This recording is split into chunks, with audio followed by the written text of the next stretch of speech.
e depois daremos início. Oremos. Senhor nosso Deus e Pai amado, muito obrigado pela misericórdia do Senhor em nossas vidas. Pedimos perdão por todos os nossos pecados. Te agradecemos pelo privilégio que o Senhor nos deu de podermos te louvar. E agora, Pai, pela meditação em Tua Santa Palavra, rogamos as Tuas bênçãos, para que o Teu Santo Espírito possa estar agindo na vida de cada um de nós, e assim possamos crescer na graça e no conhecimento do Senhor Jesus Cristo, para a honra e glória do Teu santo nome, Pai. Nós oramos no nome do Teu Filho amado, nosso Senhor e Salvador, Jesus Cristo. Amém. Bem, irmãos, hoje nós vamos fazer uma meditação falando sobre qual é a maior alegria de um crente. Observe na frase, qual a maior alegria de um crente, certo? Nós podemos formular uma outra pergunta, só para que os irmãos possam compreender melhor o que nós vamos falar, né? Qual é a maior alegria de um descrente?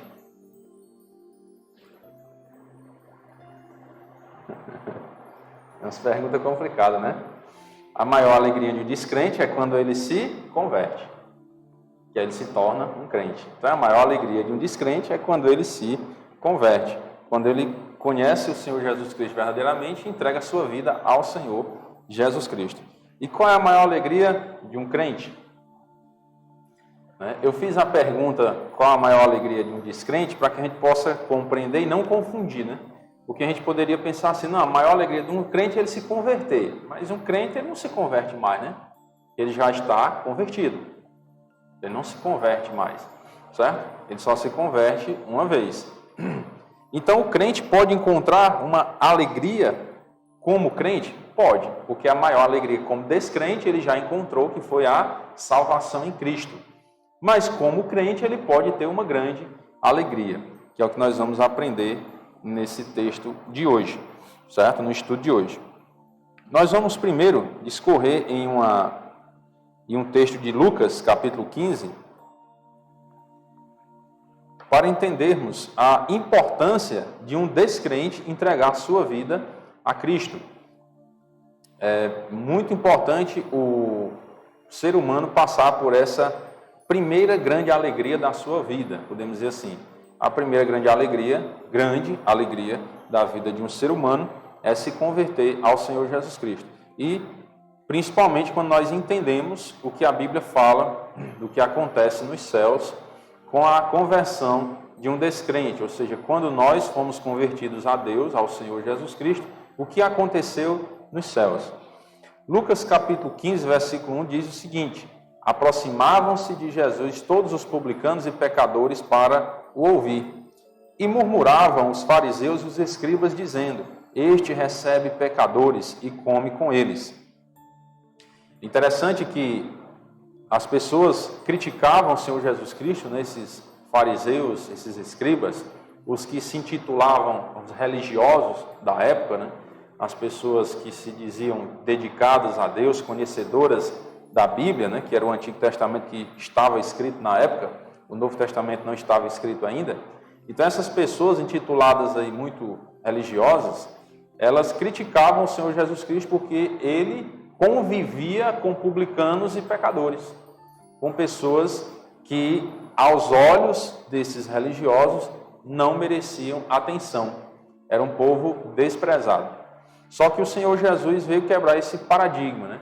Ele veio mostrar que todos os seres humanos eles precisam da graça e da misericórdia de Deus. Não só aquela elite religiosa, não só um grupo religioso precisa da graça de Deus, mas todos os seres humanos. Eu vou usar essa expressão para que os irmãos entendam, de acordo com a ótica dos religiosos lá. Não estou desprezando as pessoas, é como eles enxergavam, né, esses religiosos. Até aqueles que são desprezados pela sociedade merecem a atenção. Não estou dizendo que eles não merecem, era a visão dos religiosos. Como é que pode? O Jesus come com publicanos e pecadores, né? Só que era uma raça, vamos dizer assim, um povo desprezado pelos religiosos. Hoje em dia, existem pessoas dessa forma que a sociedade despreza? O que é que vocês acham? Sim, não é? Tem pessoas que a sociedade, ao olhar, já tem aquele desprezo. Só que, preste atenção, que o Senhor Jesus, ele estava com os publicanos e os pecadores. Ele recebia esses pecadores e comia com eles. Quer dizer que ele convivia com as pessoas que tinham pecado. Isso não quer dizer que Jesus era patrocinador do pecado. Não quer dizer que ele apoiava o pecado. Quer dizer que ele estava convivendo com as pessoas para dar um bom testemunho a elas e mostrar o caminho de Deus para eles, para que esses pecadores pudessem se converter a Deus, entregar suas vidas ao Senhor e serem salvas. Então, para essas pessoas também havia salvação, assim como para aquelas pessoas que a sociedade hoje despreza. Aquelas pessoas que são discriminadas, que sofrem bullying, né, como a linguagem moderna, e outras coisas mais que vocês sabem já, né? Não preciso entrar em tantos detalhes. Mas aquelas pessoas que são desprezadas pela sociedade, Deus está olhando para elas. Deus tem uma oportunidade para elas. O Senhor Jesus Cristo quer a salvação dessas pessoas. Então, com isso eu estou querendo dizer o quê? Que todos os seres humanos têm uma esperança em Deus, no Senhor Jesus, certo? Aquelas que se sentem desprezadas pela sociedade podem entender isso, que o Senhor está olhando para vocês, né? O Senhor está dando uma oportunidade para que vocês possam encontrar a salvação. Então, todo ser humano ele pode se encontrar com Deus e receber a vida eterna, certo? Então, lhes propôs Jesus esta parábola, para que eles pudessem entender. Qual dentre vós é o homem que, possuindo 100 ovelhas e perdendo uma delas, não deixa no deserto as 99 e vai em busca da que se perdeu, até encontrá-la?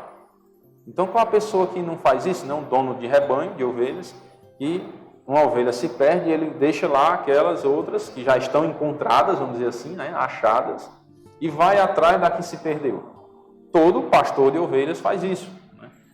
Isso é o que o Senhor Jesus coloca aqui na mente dele para eles refletirem. Então, se alguém que se perde, um animal, né, que se perde, vocês vão atrás para encontrar, o que dirá o ser humano?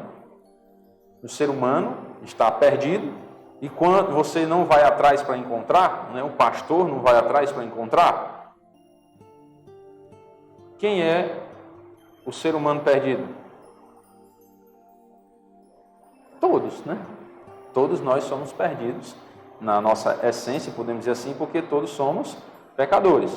E quem é o pastor? E vai atrás da ovelha perdida, que somos nós. O pastor é o Senhor Jesus Cristo, porque Ele é o supremo pastor. Certo? Então Ele vai atrás. Ele vai atrás em que sentido? Ele veio nesse mundo, morreu na cruz, ressuscitou ao terceiro dia. E enviou mensageiros para proclamar essa mensagem ao mundo, para que as pessoas pudessem saber dessa maravilha. E nós, ovelhas perdidas, podemos ser encontradas, né, pelo grande pastor, se nós ouvirmos a sua voz. Ele diz que as minhas ovelhas ouvem a minha voz. Então nós precisamos ouvir a voz de Cristo, o chamado dele para a salvação, e entregar nossas vidas ao Senhor e ser encontrado, né, por ele, ser salvo por ele. E aí quando essa pessoa, né, que perdeu a ovelha, acha essa ovelha, põe-na sobre os ombros, cheio de júbilo, fica muito alegre, muito satisfeito por ter encontrado a sua ovelha perdida. E indo para casa, reúne os amigos e vizinhos, dizendo: alegrai-vos comigo, porque já achei a minha ovelha perdida. Então, o Senhor Jesus está traçando um paralelo para que as pessoas entendam que no mundo, no meio do ser humano que é mau, que é pecador, acontece isso. Ele se preocupa com as ovelhas perdidas e vai atrás até encontrá-la e volta cheio de alegria. Que bom, encontrei minha ovelha perdida. Né? Reúne os amigos e conta essa maravilha. E aí ele vai dizer, no versículo 7, digo-vos que assim haverá maior júbilo no céu por um pecador que se arrepende do que por 99 justos que não necessitam de arrependimento.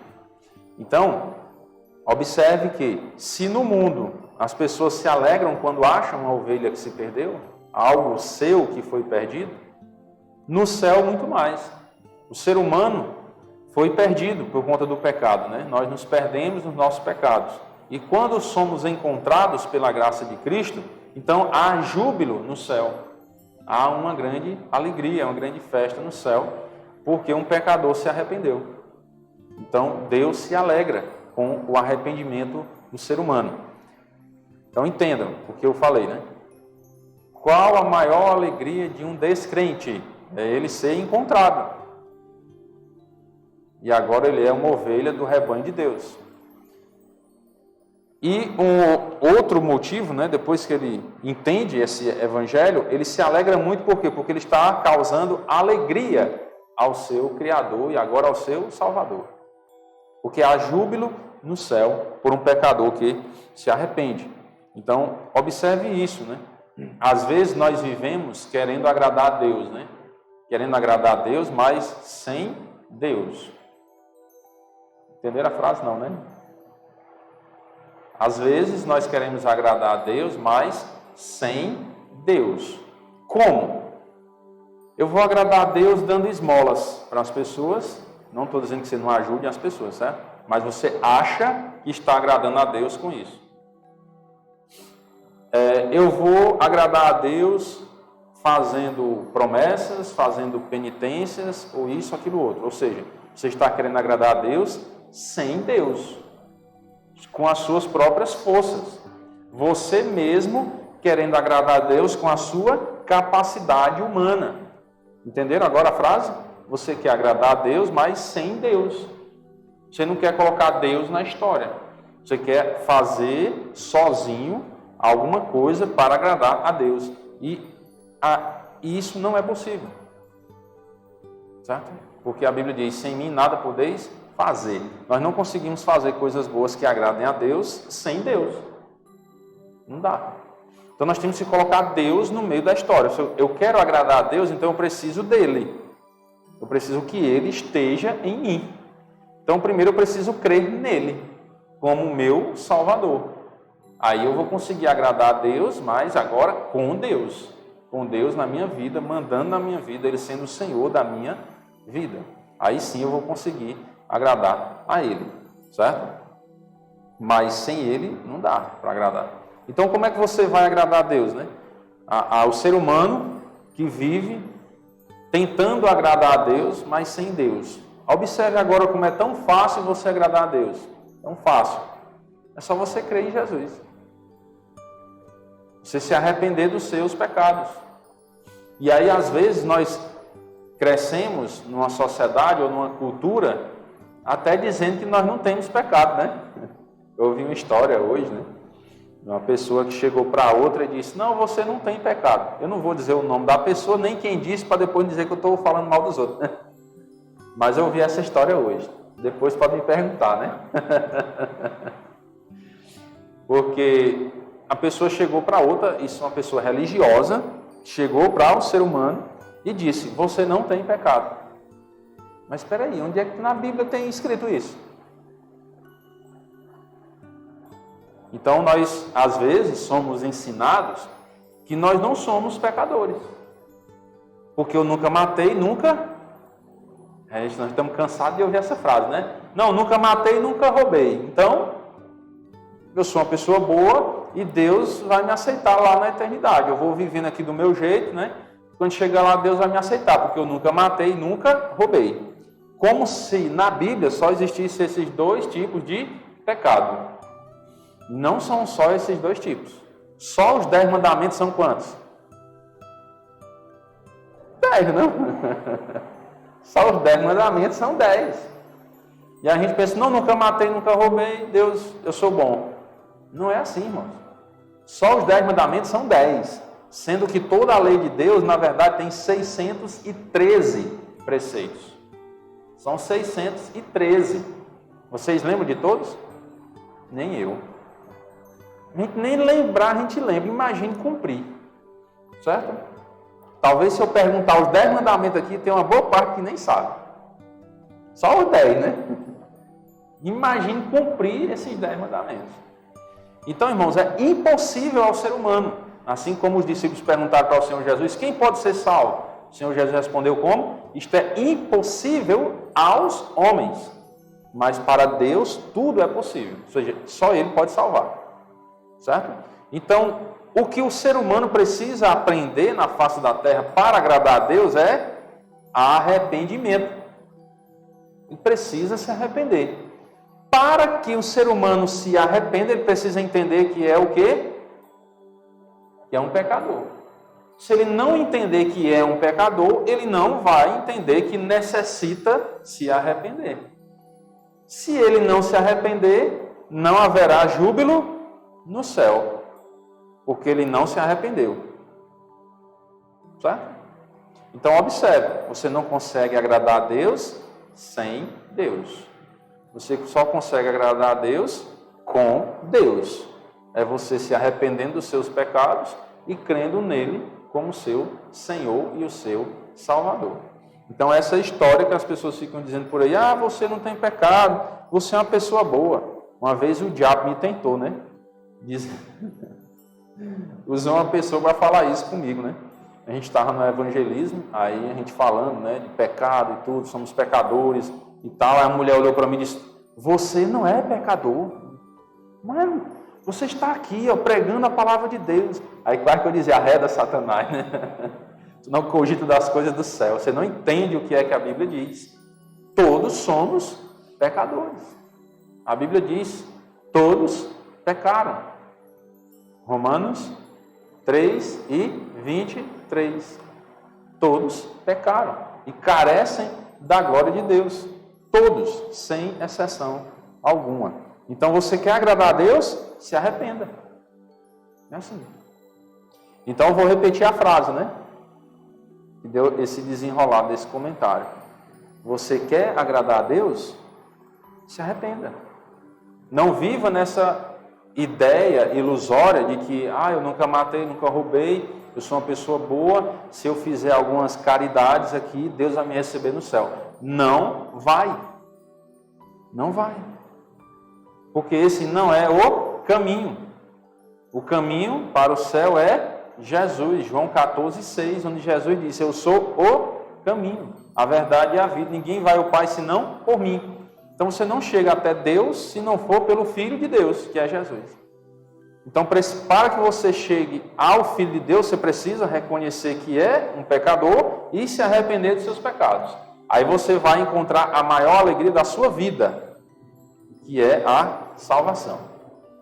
Essa é a maior alegria de um descrente, é a salvação. Há festa no céu, há júbilo no céu. O versículo 8 ele diz: ou qual é melhor que tendo, ou qual é a mulher que, tendo 10 dracmas, se perder uma, não acende a candeia, varre a casa e a procura diligentemente até encontrá-la? E tendo achado, reúne as amigas e vizinhas, dizendo: alegrai-vos comigo, porque achei a dracma que eu tinha perdido. Eu vos afirmo que, de igual modo, há júbilo diante dos anjos de Deus por um pecador que se arrepende. Então aqui Deus, ele lembra das mulheres, né? Podemos dizer assim, na salvação. Não são apenas os homens que têm direito à salvação, as mulheres também têm acesso. Ele lembra até de contar uma história aqui que cai dentro da realidade das mulheres, né? E ele diz, ele reafirma, né, que há júbilo diante dos anjos de Deus por um pecador que se arrepende. Então, se você quer agradar a Deus, se arrependa dos seus pecados. E essa é a maior alegria de um descrente. Agora vamos entender a maior alegria de um crente. Você já entendeu a maior alegria de um descrente. Agora vamos entender a maior alegria de um crente. 3 João, bem pertinho do Apocalipse. 3 João, só tem um capítulo, né? Podemos dizer assim, que só tem versículos lá. Do versículo 1 até o 4. 3 João, do versículo 1 até o versículo 4. O presbítero ao amado Gaio, a quem eu amo na verdade.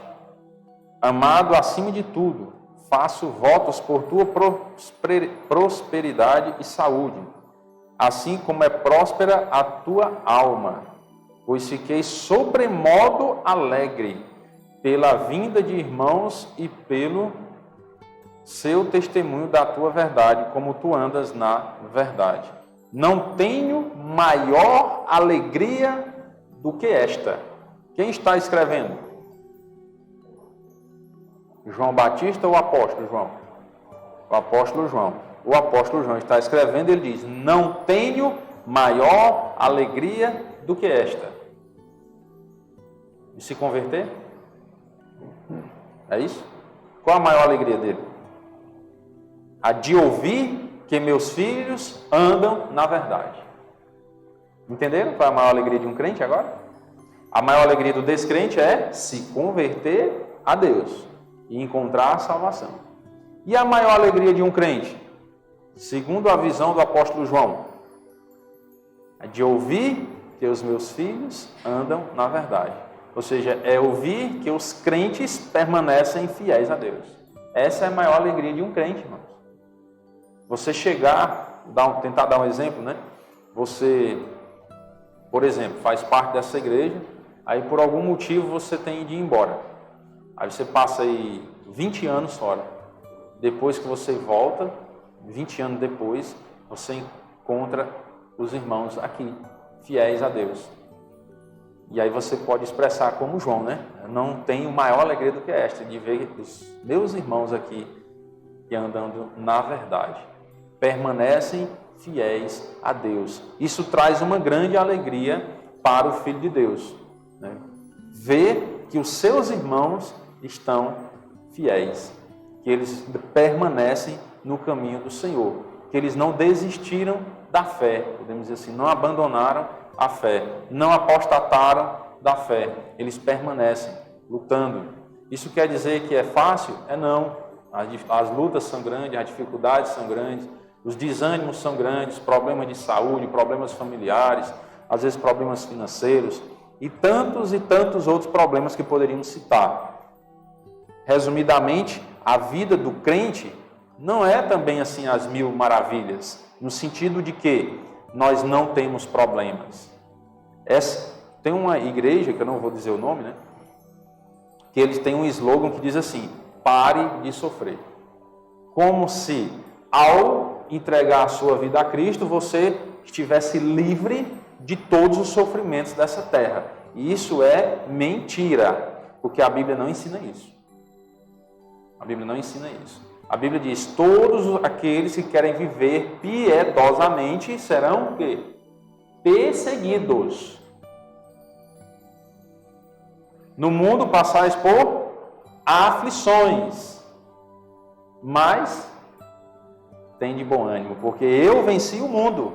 O Senhor Jesus Cristo, ele venceu o mundo, venceu a morte. Então, mesmo em meio às aflições, você pode ter bom ânimo. Esse é o diferencial do crente. O diferencial do crente é que, mesmo em meio às lutas, que tanto faz você ser crente como não ser, você vai ter suas lutas, certo? Tem gente até que diz assim: ah, então eu vou ser crente. Não, se eu vou sofrer... Bom, aí você quem escolhe, né? É melhor você sofrer com Deus ou você sofrer sem Deus? Aí você escolhe na companhia de quem você quer estar no momento do sofrimento, né? Porque só existem dois reinos, podemos dizer assim, né? É o reino de Deus e o reino das trevas. Só existem esses dois reinos, que são os reinos eternos, né? Podemos dizer assim. O reino eterno é com Deus, nos céus a salvação, né? E o reino das trevas é com o diabo eternamente. Então só existem esses dois reinos. Então você quem tem que escolher. Eu quero passar por esses sofrimentos nessa vida ao lado de Deus ou ao lado do diabo? Aí é questão de escolha, certo? A gente só aqui expõe a verdade, o que é que a Bíblia ensina, né? Ele diz lá em Deuteronômio: eu te propus a vida e a morte, a bênção e a maldição. Para por aí o versículo? Não, ele diz: escolhe, pois, a vida, para que vivas. Então, a Bíblia, ela mostra a verdade. Existem esses dois caminhos, a bênção e a maldição, a vida e a morte. Mas ela dá um conselho: escolhe a vida. Ou seja, escolha andar ao lado de Deus. Porque sofrimento todos vamos ter, certo? independente de você ser crente ou descrente, você vai passar por sofrimentos nessa terra. Porque nós somos pecadores, estamos num corpo corruptível, que nós pecamos, nós envelhecemos, nós adoecemos e nós morremos. Então nós não temos como fugir dessa realidade. Mas nós temos como estar na companhia de um ser maravilhoso que nos dá bom ânimo em meio às dificuldades dessa vida. E aí você tem de escolher, né? Em qual lado você quer estar, certo? Então, entenda que, mesmo passando por todas as aflições dessa vida, mas você vai passar bem, porque você vai ter o ânimo da presença de Deus, você vai ter uma visão espiritual dessa vida, você vai entender que os sofrimentos dessa vida são passageiros, eles logo vão passar, porque um dia você vai partir daqui para a eternidade, aqui é a presença de Deus, e você vai estar livre desses sofrimentos. Então você consegue encontrar até força para lidar com esses sofrimentos e viver com eles. Sabia disso? Às vezes as pessoas se iludem, né, quando não conhecem o Evangelho, não conhecem a Deus, elas acham assim, rapaz, o crente não sofre, né? O crente ele é totalmente sadio, ele não adoece, não tem problema de saúde, né? Ele é super bem e ele... Por isso que eu quero ser crente. Não se iluda. Não queira ser crente por não ter problemas materiais e físicos. Queira ser crente porque você vai causar uma alegria a Deus, que deu a vida por você na cruz, ó, há júbilo no céu por um pecador que se arrepende, que nós já vimos em Lucas capítulo 15. Então você vai causar uma alegria em Deus, porque você se arrependeu, e você vai permanecer fiel para a glória dele. Então, essa mentalidade é que você tem que entender o porquê entregar a sua vida a Deus. E não porque eu vou parar de sofrer, então eu vou me converter por isso. Está errada a sua motivação. Certo? Você pode pensar no parar de sofrer eterno. Eu vou crer porque aí eu vou ser salvo do inferno. Aí beleza, tudo bem. Essa motivação até que está correta. Mas a questão do sofrimento material, físico, terreno, não se iluda com isso. Certo? Eu mesmo estou aqui nesse momento, com dor na mão e no pé. Por isso que eu fico de vez em quando me mexendo, né? Porque o pé fica doendo. Não sei de onde foi que surgiu esse negócio, mas começou a doer o tornozelo e está aqui com uma dorzinha bem chata. Às vezes eu tenho dificuldade de ficar apoiado no pé direito. Aí por isso que eu fico, mexo para lá, mexo para cá. E a mão aqui eu não consigo botar nem força direita aqui, ó, fechar a mão direita. Com dores aqui nesses nervos, que eu também não sei como foi esse negócio. Mas, que lá aparece, né? Essas coisas. E aí eu vou fazer o quê? Vou blasfemar contra Deus? Vou reclamar com Deus? Senhor, como é que pode? Eu sou crente. Eu sou o pastor, o pregador da tua palavra. O Senhor permite que eu sinta dores. Sai agora, em nome de Jesus, né? É bom, irmãos, às vezes sentir uma dorzinha. Sofrer um pouquinho. Porque a gente lembra quem realmente nós somos. Somos seres humanos, limitados, pecadores, frágeis. E nós precisamos constantemente de Deus na nossa vida. É por isso que o nosso irmão, o apóstolo João, ele disse, a maior alegria que eu tenho é esta, é ouvir que vocês são fiéis, que vocês andam na verdade. Porque os sofrimentos nós temos no dia a dia, cada dia, não é fácil, temos dificuldades, mas você permanecer fiel, irmãos, isso é que causa alegria no Filho de Deus. Os crentes se alegram com isso, de ver outros irmãos ainda firmes, fiéis, né? Sempre que eu vou lá no Ibiquã, na igreja de lá, eu chego lá, eu me alegro muito. Quando eu estava estudando essa pregação, né, eu só me lembrei dos irmãos lá de Ibiquã, né? Porque há muitos anos que eu conheço a igreja lá, né? Não que eu seja tão velho, né? As características até acusam às vezes, né?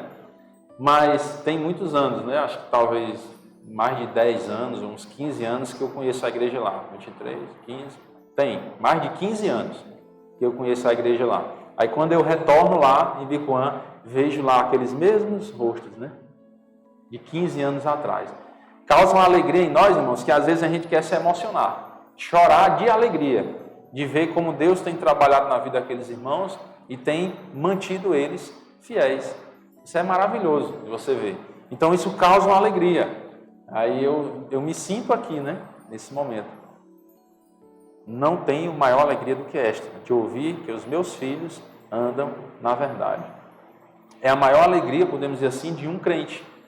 Você já recebeu a salvação, então como descrente você já teve a sua maior alegria, que foi se converter. Agora, como crente, podemos dizer a maior alegria de um crente é ver os irmãos fiéis a Deus. Então nós precisamos lutar para isso.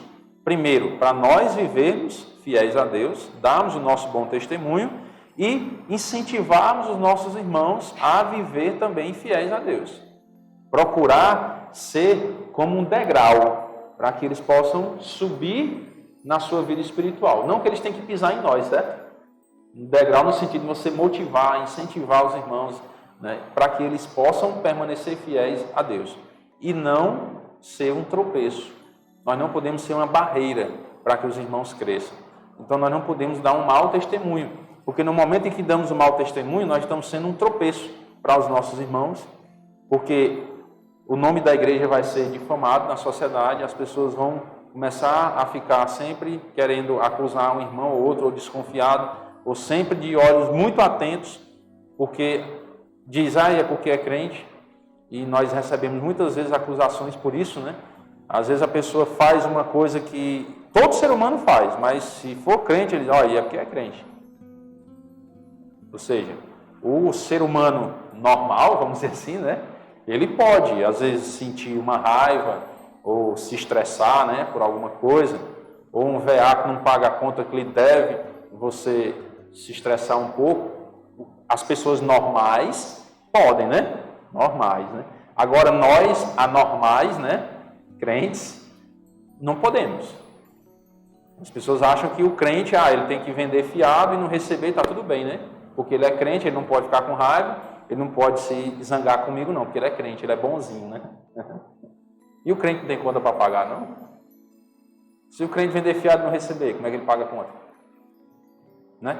Então, as pessoas costumam acusar muito os crentes por atitudes normais, que todo mundo faz, mas se o crente fizer, aí é uma aberração da natureza, né? Uma vez fizeram isso comigo também, né? E rapaz, é piada, né? O cara tá me devendo, não paga, eu vou cobrar e ainda me acusa, ó. Rapaz, negócio desse, né? Mas fazer o quê, né? Então tem dessas coisas, irmãos. E ainda tem um detalhe. Olha como é bom você estar do lado de Deus no meio das aflições, né? Porque eu posso ter bom ânimo. Mesmo me acusando que o cara está errado, me devendo, eu vou cobrar, ele me acusa, que eu sou crente, não posso fazer aquilo, né? Eu ainda posso me alegrar, porque perseguiram os profetas que foram antes de nós. A Bíblia diz, bem-aventurado quando, mentindo, disserem todo mal contra vós. Regozijai-vos e alegrai-vos, porque é grande o vosso galardão no céu, porque assim perseguiram os que foram antes de vós. Nossos irmãos em Cristo foram perseguidos também. Então nós podemos nos alegrar por quê? Irmão, você está doido hoje, né? Como é que você passa por perseguição, sofrimento, acusação injusta e se alegrar como? Irmãos, se alegrar que nós estamos no caminho certo. As pessoas estão nos acusando injustamente. Então estamos no caminho certo. Isso é que nos alegra. Olha como é bom. Olha a visão, como é diferente.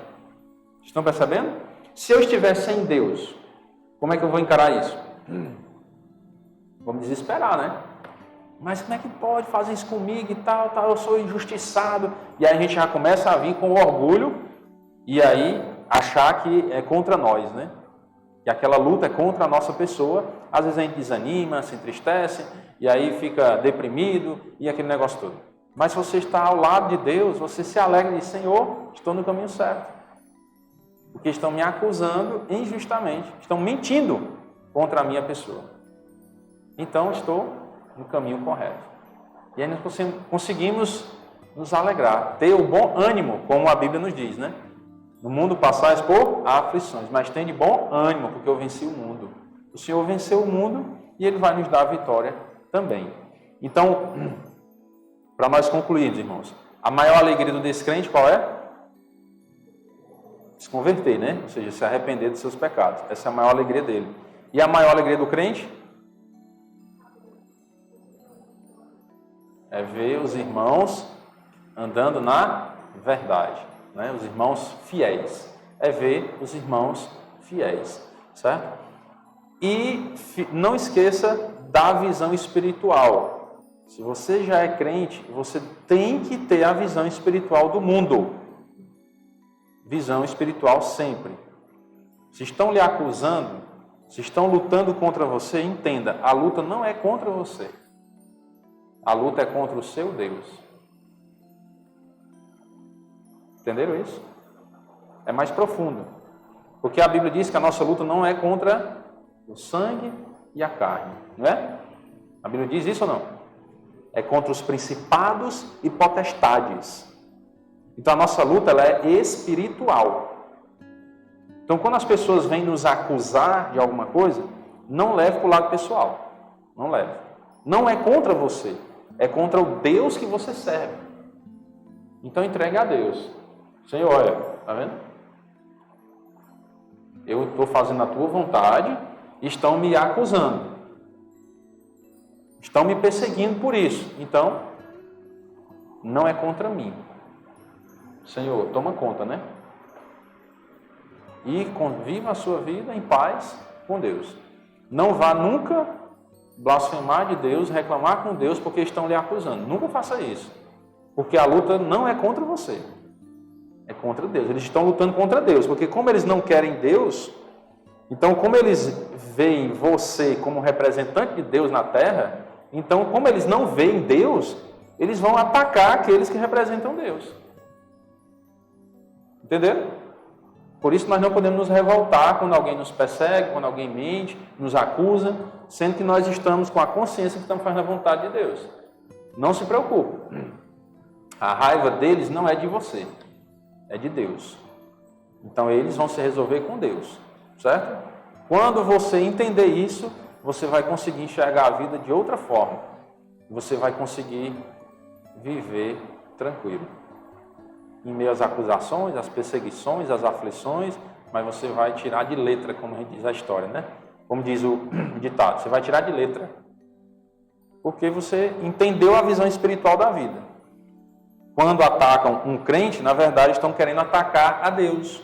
Mas como eles não conseguem atacar a Deus, então eles atacam os filhos de Deus. É como alguém que quer prejudicar um pai, mas não tem poder para isso. Então ele tenta prejudicar o filho, porque vai causar dor no pai, não é não? É assim que o inimigo faz. Ele não tem poder contra Deus, então ele tenta atacar os filhos de Deus. E aí você tem que transferir, né? Opa, esse ataque não é contra a minha pessoa. Eu tenho um papai soberano, eterno, espiritual, todo-poderoso, que vai resolver a situação para mim. Então, repassa para Deus, porque a Bíblia diz que nós temos que lançar toda a nossa ansiedade, que Ele tem cuidado de nós. E aí nós precisamos confiar nas promessas de Deus. Estão cheias, né? Se a gente fosse citar aqui, ia passar a noite inteira citando as promessas de Deus, que Deus está cuidando de nós. Então não se apavore. Lhe atacaram, opa, estou fazendo o que é certo, estou fazendo a vontade de Deus, estou. O problema não é comigo. Papai do céu. Resolve, né? Acabou. Agora, se nós estamos errados, aí não, se arrependa e se ajeite, né? Porque se estão nos acusando porque estamos errados, Deus não vai passar a mão na nossa cabeça não, viu? Pelo contrário, se a gente não se ajeitar, ele, ó, peia, né? Porque quem ama cedo, disciplina, certo? E o Papai do Céu nos ama, e se a gente estiver errado, Ele vai nos disciplinar para a gente se corrigir. Então, se você está fazendo a vontade de Deus, fique tranquilo. Tranquilo. Viva a sua vida com Deus, alegre, satisfeito, e lembre sempre disso, né? A maior alegria de um crente é andar na verdade e ver os seus irmãos andando na verdade. Amém? Vamos orar. Senhor nosso Deus e Pai querido, muito obrigado, Senhor, pela Tua misericórdia em nossas vidas. Pedimos perdão por todos os nossos pecados. Te agradecemos, ó Pai, pela Tua palavra que nos ensina o caminho correto a seguir. E assim, ó Pai, pedimos um coração quebrantado para nos submeter à Tua vontade, para que assim possamos honrar e glorificar o Teu santo nome. Muito obrigado, Senhor, por esse dia, pela oportunidade que o Senhor nos deu de ouvir a Tua palavra. E pedimos, ó Pai, as tuas bênçãos sobre a semana, vitória sobre o mal e sobre o pecado, possamos viver para a tua glória. Nós oramos no nome do teu Filho amado, nosso Senhor e Salvador Jesus Cristo. Amém. Uma boa noite, irmãos. Que Deus abençoe.